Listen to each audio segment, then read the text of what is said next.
Hello అండి. నేను సూదిలోకి దారం ఎక్కియలేక ఇందాక నుంచి ఇబ్బంది పడ్డా. మా అమ్మ చిటికలో ఎక్కిచ్చి ఇచ్చింది. వావ్! నీ కళ్ళేందే అంత ఫాస్ట్గా పనిచేస్తున్నాయి. నేను గుడ్డిదాన్ని అయిపోయినా. అందుకే క్యారెట్లు దుంపలు తినమని చెప్పేది. చూడండి మా అమ్మ ఎక్కిచ్చేసింది.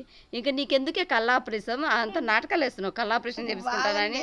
మా ఇంట్లో ఏమన్నా పడ్డాయనుకో కింద, అస్సలు మా అమ్మ కళ్ళకు కాని రావు, టిక్కు టిక్కు కొట్టుకుంటే వెళ్ళిపోతుంది. అదే చూడండి ఇప్పుడు ఈ సూదిలోకి దారం ఎంత అవలీలాగా ఎక్కిచ్చిందో మా అమ్మ. అమ్మ నీ అమ్మ దొంగ రామలక్ష్మి అమ్మోయ్. మమ్మే ఆవు నేను తనకలాడుతున్నా. మరి ఇంత బాగా ఎక్కించినావు కదే నువ్వు. మరి సూది ఎక్కియాలంటే దాన్ని కూడా ఉండాల టాలెంట్. మరి నీ కళ్ళు బాగానే పని చెప్తున్నాయి కదనే. మరి నీ అమ్మ కళ్ళు ఆపరేషన్ చేపించుకో, ఉన్న కళ్ళు పోగొట్టుకోవడానికి కళ్ళు ఆపరేషన్ చేపించుకొని. ఇది అండి మా అమ్మ.